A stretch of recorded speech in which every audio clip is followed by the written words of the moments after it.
Bienvenue à tous dans ce nouvel épisode des Chroniques de l'Invisible. J'ai une nouvelle absolument incroyable à partager avec vous aujourd'hui. Grâce à votre soutien indéfectible, notre podcast est officiellement nommé aux Spotify Awards. C'est une étape immense pour cette communauté de passionnés du mystère. Prenez un instant pour voter si vous souhaitez nous voir aller encore plus loin.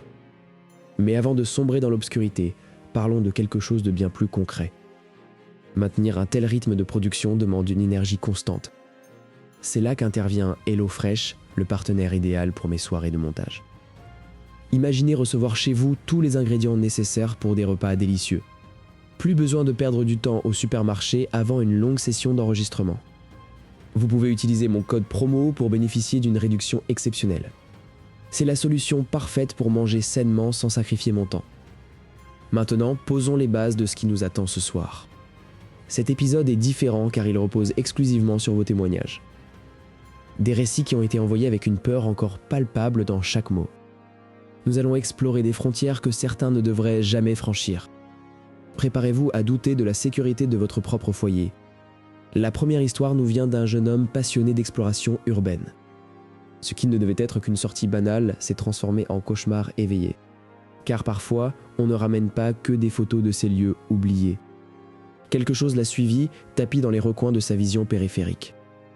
Une présence qui ne se contentait plus d'observer. Éteignez les lumières et montez le son pour une immersion totale. Car l'invisible est sur le point de devenir terrifiant. Le récit commence dans un bâtiment désaffecté en périphérie de la ville. Notre témoin aimait le silence de ces structures de béton. Pour lui, c'était une forme d'art, une capture du temps qui passe. Mais ce jour-là, l'air semblait plus lourd qu'à l'accoutumée. Un craquement s'est fait entendre au bout du couloir du 3e étage.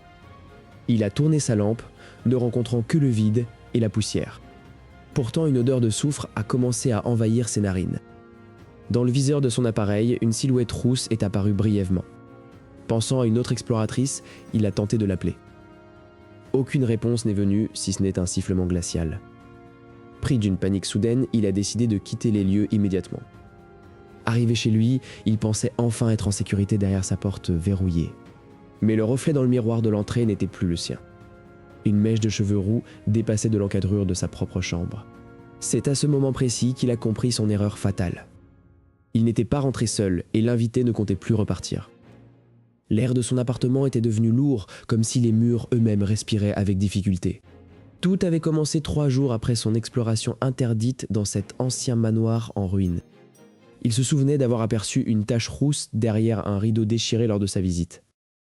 Il pensait que ce n'était qu'un vieux morceau de tissu ou une illusion d'optique due à la fatigue. Pourtant, dès le premier soir de retour chez lui, une odeur de terre humide envahit sa chambre. Il entendit un frottement sec contre le parquet, comme si quelqu'un traînait un sac de paille. En allumant la lampe, il découvrit que sa porte d'entrée était grande ouverte. Il était pourtant certain d'avoir tourné le verrou par 2 fois avant de se coucher. Le lendemain, il trouva des mèches de cheveux roux collées sur le miroir de sa salle de bain. Ses cheveux ne lui appartenaient pas et il vivait seul dans ce studio d'étudiant. La nuit suivante, il se réveilla en sursaut avec une sensation de brûlure intense sur le torse. Sous son t-shirt, 3 griffures sanglantes marquaient sa peau de façon parfaitement parallèle. Paniqué, il décida de filmer son sommeil pour comprendre ce qui l'agressait pendant la nuit. Sur l'enregistrement de 3 heures du matin, une forme commença à s'extraire de sous son sommier. Une femme à la chevelure écarlate et emmêlée se redressa lentement à côté de son visage.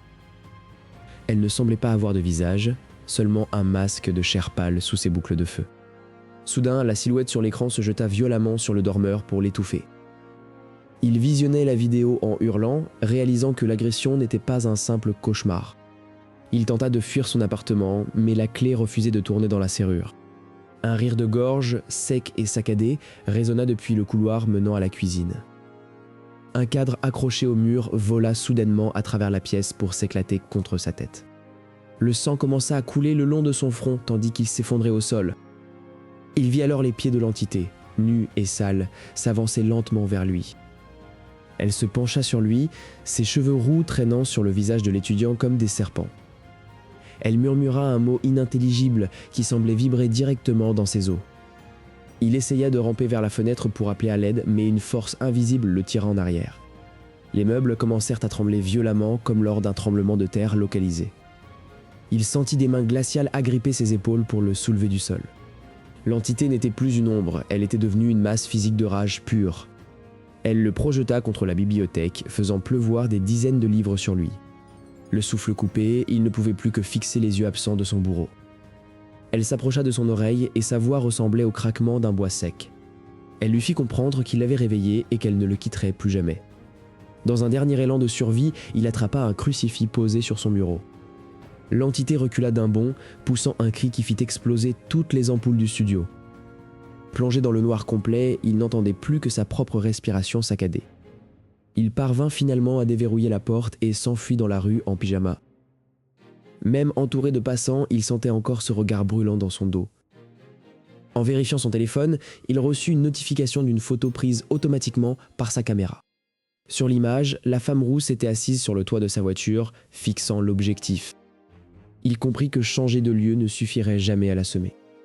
Son marquage physique n'était que le début d'une lente décomposition de son esprit. Léo nous rappelle que certains secrets d'Urbex ne doivent jamais être ramenés à la maison. Mais alors qu'il pensait être la seule victime de ce soir, un nouveau message apparut sur son écran.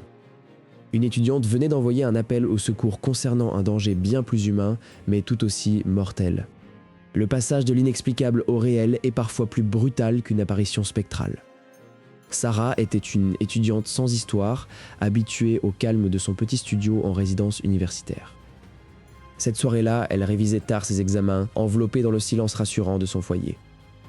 Un léger grattement contre la porte de son studio attira soudainement son attention. Pensant à un voisin un peu trop bruyant, elle ne s'inquiéta pas immédiatement de ce bruit.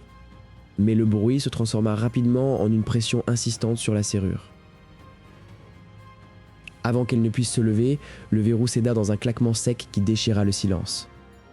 Un homme vêtu de sombre s'engouffra dans la pièce, le visage dissimulé par une capuche. L'éclat froid d'un pistolet braqué vers elle figea Sarah sur sa chaise. Il lui ordonna de se taire d'une voix rauque et dénuée de toute émotion. Le cœur de la jeune femme battait si fort qu'elle craignait qu'il ne l'entende. L'agresseur s'approcha lentement, ne lâchant pas sa cible du regard. Elle essaya de chercher son téléphone du regard, mais il était hors de portée sur le lit. L'homme poussa brutalement Sarah vers le coin de la pièce, l'obligeant à s'asseoir au sol. Il commença à fouiller ses tiroirs d'une main, tout en gardant l'arme pointée sur elle. Sarah voyait ses objets personnels voler à travers la chambre dans un désordre cauchemardesque. Pourquoi moi, se demandait-elle sans cesse alors que les minutes semblaient des heures. L'intrus s'arrêta soudainement et se tourna vers elle avec une lenteur terrifiante. Il lui demanda où elle cachait ses bijoux et son argent liquide. Elle répondit d'une voix tremblante qu'elle n'avait que quelques euros dans son portefeuille. L'homme laissa échapper un grognement de frustration et renversa sa table de chevet. La violence de ses gestes montrait qu'il n'avait plus rien à perdre. Un bruit de pas dans le couloir de la résidence fit soudainement sursauter les deux protagonistes. L'agresseur plaqua sa main sur la bouche de Sarah pour l'empêcher de crier.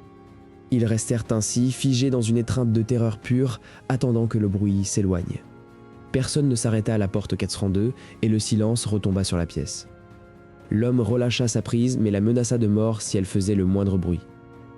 Sarah sentit une larme couler le long de sa joue, mais elle restait immobile. L'intrus commença alors à attacher les mains de la jeune femme avec un câble d'ordinateur. Le plastique froid s'enfonçait dans sa peau, mais la peur anesthésiait la douleur. L'homme s'assit sur le lit et commença à fouiller le contenu du téléphone de Sarah. Elle se sentait violée dans son intimité la plus profonde par cet étranger. Soudain, le téléphone commença à sonner, affichant le nom de sa mère. L'homme fixa l'écran avec une intensité dérangeante avant de rejeter l'appel. Sarah comprit que personne ne viendrait l'aider cette nuit-là. L'agresseur se mit à rire doucement, un son sec et dénué de joie. Il commença à lui raconter des détails sur sa vie qu'il n'aurait jamais dû connaître. Ce n'était pas un simple cambriolage, il la surveillait depuis des semaines. L'horreur de la situation prenait une dimension bien plus sombre et personnelle. L'homme se leva, rangea son arme et s'approcha de la fenêtre pour scruter l'extérieur. Sarah vit une opportunité quand il lui tourna le dos un court instant. Ses mains liées rendaient tout mouvement difficile et bruyant. L'intrus se retourna brusquement, alerté par le frottement des vêtements au sol. Il la projeta à nouveau contre le mur avec une force démesurée. Mais juste au moment où il allait s'acharner sur elle, un symbole étrange apparut sur le mur. L'homme recula comme si la lumière du symbole le brûlait ou l'effrayait. Une atmosphère glaciale envahit brusquement la pièce, figeant même l'agresseur. La menace humaine venait de rencontrer quelque chose de bien plus ancien et terrifiant. Alors que l'intrus tentait de fuir, la porte d'entrée se referma violemment d'elle-même. Sarah, ligotée au sol, se retrouva piégée entre un prédateur armé et une entité aux cornes sombres surgissant de l'ombre. Le silence de la nuit polonaise fut brisé par un craquement sinistre provenant du vieux salon familial. Maria se réveilla en sursaut, sentant une pression glaciale peser sur sa poitrine. Elle entendit le bruit distinct de sabots frappant le parquet de la pièce voisine. Dans l'encadrement de la porte, une silhouette immense et déformée commença à se matérialiser. 2 cornes massives et tordues pointaient vers le plafond, défiant toute logique naturelle. Son mari, Jeanne, se redressa brusquement à ses côtés, le visage pâle comme la mort. Il murmura le nom d'une vieille légende locale que personne n'osait prononcer à voix haute. L'ombre aux cornes ne bougeait pas, mais une odeur de soufre et de chair brûlée envahit la chambre. Maria tenta d'allumer la lampe de chevet, mais l'interrupteur resta désespérément inerte. Soudain, un cri strident de cheval retentit à l'intérieur même des murs de la maison. La porte du salon s'ouvrit violemment sur une scène sortie d'un cauchemar du XVIIIe siècle. Au milieu de la pièce se tenait un cavalier vêtu d'une tunique militaire en lambeaux. À la place de sa tête, il n'y avait qu'un vide béant surmonté d'un col ensanglanté. L'entité cornue s'inclina devant le cavalier, sans tête comme devant son maître. Jeanne se souvint alors des journaux cachés dans le grenier par son grand-père décédé. Ces écrits mentionnaient une exécution brutale ayant eu lieu sur ces terres lors des guerres anciennes. Un officier avait été décapité pour avoir pactisé avec des forces obscures afin de gagner la bataille. L'ombre cornue n'était autre que le démon invoqué par cet officier des siècles auparavant. Maria attrapa son chapelet, priant désespérément pour que ces apparitions disparaissent. Le cavalier sans tête leva une main gantée et pointa le doigt vers le plancher du salon. À cet endroit précis, les lattes de bois semblaient s'écarter d'elles-mêmes. Une lueur rougeoyante commença à s'échapper des profondeurs de la terre battue sous la maison. Maria et Jeanne sortirent de leur lit, poussés par une curiosité morbide et incontrôlable. Ils virent l'ombre cornue s'enfoncer lentement dans la faille lumineuse. Le cavalier sans tête laissa échapper un gémissement qui ne semblait pas humain. Le salon disparut soudainement, laissant place à une vision de guerre sanglante.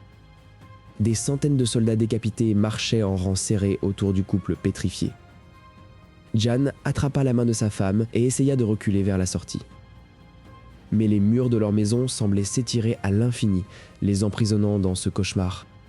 L'odeur de la mort devint si forte qu'elle en devint presque palpable. Le cavalier sans tête monta sur un destrier spectral qui apparut de nulle part. Il chargea en direction du couple, son sabre de cavalerie brillant d'une lueur maléfique. Maria ferma les yeux et hurla de toutes ses forces, attendant l'impact fatal. Puis, le silence revint aussi brutalement qu'il était parti. Ils étaient de nouveau seuls dans leur salon, essoufflés et trempés de sueur froide. Mais sur le plancher, à l'endroit exact où l'ombre avait disparu, se trouvait un vieil objet. C'était un médaillon en argent gravé d'un sceau démoniaque et d'un nom de famille familier. Le nom inscrit était celui de l'ancêtre direct de Jean, le fondateur de cette lignée. Le pacte n'avait jamais été rompu et la dette de sang réclamait son dû. Au loin, en Angleterre, un jeune homme ressentit soudain une morsure glaciale dans son cou, prélude à une nouvelle horreur. La sensation de morsure glaciale sur la nuque de Liam ne fut que le commencement de son calvaire en Angleterre. Il se retourna brusquement, mais la pièce était désespérément vide et silencieuse. Quelques jours plus tard, une étrange odeur de tabac de pipe commença à flotter dans le couloir. Cette odeur appartenait pourtant à son grand-père décédé il y a plus de 10 ans. Alors qu'il se brossait les dents, Liam aperçut une silhouette familière dans le miroir de la salle de bain. La silhouette portait le costume gris que son aïeul préférait pour les grandes occasions. En tournant la tête, il n'y avait absolument personne derrière lui, juste le carrelage froid. Le jeune homme commença à douter de sa propre santé mentale alors que les visions se multipliaient. Une nuit, il entendit des chuchotements provenant de la véranda située à l'arrière de la maison. Il s'approcha lentement de la porte vitrée, le cœur battant à tout rompre contre ses côtes. À travers la vitre, il crut voir sa grand-mère assise dans son fauteuil à bascule habituel. Mais son visage était déformé, comme si la peau coulait le long de son crâne. Liam recula d'un bond, renversant une chaise dans la cuisine dans un fracas assourdissant. Le silence qui suivit fut plus terrifiant que n'importe quel cri de douleur. Il réalisa que ces apparitions ne cherchaient pas à le réconforter, mais à le tourmenter. Il décida d'installer une caméra de surveillance pour capturer ce qui se passait dans la véranda. Les premières images ne montrèrent rien d'autre que le balancement léger des fougères suspendues. Soudain, à 3 heures du matin précise, l'image de la caméra commença à grésiller violemment. Une forme noire et massive se matérialisa au milieu de la pièce vitrée. Ce n'était pas un membre de sa famille, mais quelque chose de bien plus ancien et sinistre. Liam sentit une pression immense sur sa poitrine, l'empêchant de respirer normalement. Les vitres de la véranda commencèrent à vibrer sous l'effet d'une force invisible. Des visages de défunts apparurent brièvement sur chaque carreau de verre, hurlant en silence. Il essaya d'appeler un ami, mais son téléphone n'affichait qu'un écran noir et froid. Armé d'une lampe torche, il s'avança à nouveau vers la véranda pour affronter sa peur. La température chuta brusquement, transformant son souffle en une brume épaisse. Au centre de la pièce, l'entité noire se tenait immobile, mesurant plus de 2 mètres. Liam éclaira le sommet de la forme et vit des doigts interminables se crisper sur le toit de verre. Un rire rauque et inhumain résonna directement dans son esprit plutôt que dans ses oreilles. La créature fit un pas vers lui et le sol craqua sous un poids impossible. Liam s'effondra à genoux, sentant toute son énergie vitale être aspirée par cette présence. Les visages de ses parents décédés apparurent une dernière fois, pleurant des larmes de sang. Ils murmuraient tous le même mot en boucle, « Fuis ». Liam trouva la force de se relever et se rua vers la porte de la cuisine. La porte était verrouillée de l'extérieur alors qu'il était seul dans la maison. Il frappa contre la vitre, appelant ses voisins au secours dans la nuit noire. Derrière lui, le bruit des griffes sur le carrelage se rapprochait inexorablement. Il se retourna pour faire face à sa faim, les yeux fermés par la terreur pure. Le silence revint soudainement et l'entité disparut comme si elle n'avait jamais existé. Liam quitta la maison le matin même, mais l'odeur du tabac le suivit jusqu'à son nouvel appartement. Il comprit que ce n'était pas la maison qui était hantée, mais sa propre lignée. En rangeant ses affaires, il trouva une vieille photo de famille où tous les visages avaient été rayés violemment. Au dos de la photo, une inscription fraîche semblait avoir été gravée dans le papier. On pouvait y lire l'heure exacte de la prochaine visite, 3h32. Alors que le soleil se couchait, un bruit de grattement commença à résonner sous son nouveau lit. Le silence de la nuit fut soudainement brisé par un craquement sec provenant du plafond de ma chambre. Je restai immobile, le souffle court, écoutant le bois travailler sous une pression invisible. Je décidai de saisir mon téléphone pour filmer ce qui se passait au-dessus de ma tête. L'écran affichait l'heure exacte et fatidique de 3h32 du matin. Un premier bruit de pas lourd résonna juste au-dessus de mon armoire. Ce n'était pas le petit trottinement d'un rongeur, mais le poids d'un être humain. Des grattements frénétiques commencèrent alors à parcourir toute la surface du plancher supérieur. Je sortis du lit, les pieds nus sur le sol froid, et je me dirigeai vers le couloir. Chaque pas que je faisais semblait être imité par l'entité qui se trouvait dans le grenier. Je levai l'objectif de ma caméra vers la trappe d'accès au grenier.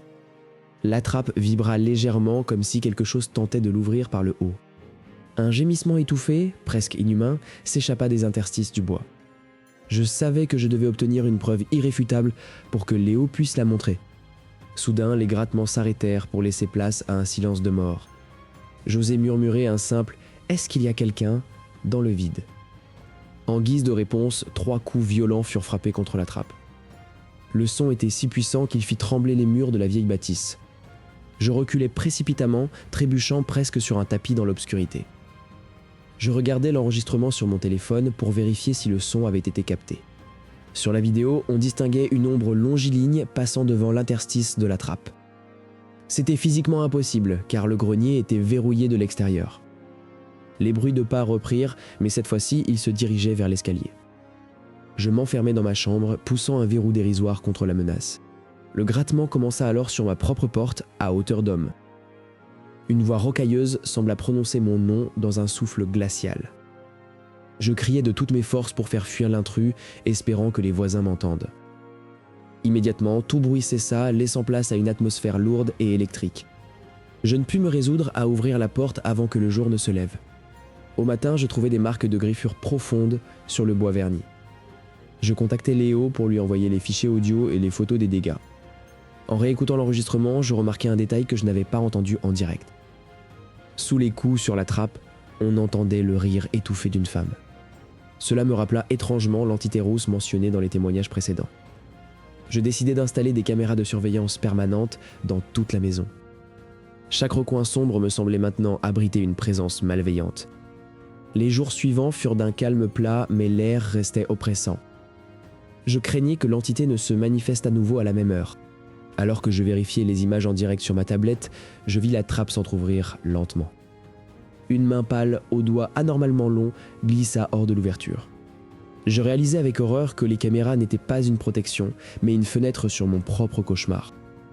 La main commença à tirer sur le loquet de sécurité pour libérer complètement l'accès. Soudain, l'écran de ma tablette devint noir alors qu'un murmure retentit juste derrière mon oreille. Le silence retombe enfin sur ces récits qui nous ont glacé le sang ce soir. Reprendre ses esprits après de telles preuves sonores et visuelles n'est jamais une tâche facile. Je voulais vous remercier d'avoir partagé ces moments d'angoisse pure avec moi. C'est grâce à vos témoignages que cette émission continue d'explorer les frontières de l'inexplicable. Chaque histoire que vous m'envoyez est traitée avec le respect et le sérieux qu'elle mérite. Pour la suite de nos aventures, j'ai une proposition assez spéciale à vous faire. J'aimerais beaucoup inviter un expert ou un invité spécial pour analyser ces phénomènes avec nous. Dites-moi dans les commentaires qui vous aimeriez voir s'asseoir à mes côtés pour décrypter vos vidéos. Je pense qu'un regard extérieur apporterait une dimension nouvelle à nos enquêtes. Avant de nous quitter, je tenais encore une fois à vous exprimer ma gratitude pour votre fidélité. Votre soutien massif pour ma nomination aux Spotify Awards me touche profondément. Nous irons encore plus loin ensemble dans l'obscurité pour débusquer la vérité. N'oubliez pas de vous abonner et d'activer la cloche pour ne manquer aucune de nos prochaines découvertes. Rejoignez-moi aussi sur mes réseaux sociaux pour rester connecté entre deux épisodes. Restez prudents car, comme nous l'avons vu, l'ombre n'est jamais loin. La frontière entre notre monde et l'invisible est plus fine que vous ne le pensez. Prenez soin de vous et de vos proches dans le calme de la nuit. C'était Léo et j'ai hâte de vous retrouver pour le prochain chapitre. Merci d'avoir regardé et à très bientôt. Le générique défile alors que les derniers murmures s'estompent. Chaque clic et chaque partage nous aide à grandir. Je lis chacun de vos commentaires avec une grande attention. N'hésitez pas à m'envoyer vos propres vidéos paranormales sur mon adresse mail dédiée. Nous sélectionnons les preuves les plus probantes pour les futures émissions. C'est une véritable communauté de passionnés que nous formons ici. Vos retours sont essentiels pour améliorer constamment le format. J'ai déjà plusieurs dossiers fascinants en préparation pour le mois prochain. Certaines histoires demandent plus de temps d'investigation que d'autres. J'espère que vous serez au rendez-vous pour ces nouvelles révélations. La vérité finit toujours par se manifester d'une manière ou d'une autre. Parfois, il suffit juste de savoir où regarder. Je vous laisse maintenant avec les dernières images de cette soirée. Profitez du calme avant la prochaine tempête de mystère. Merci pour votre temps et votre attention précieuse. On se retrouve très vite pour la suite des Chroniques de l'Invisible. Bonne nuit à tous et restez à l'affût. Votre présence ici signifie tout pour moi. La session est désormais terminée. Que vos rêves soient paisibles malgré les ombres. Fin de transmission.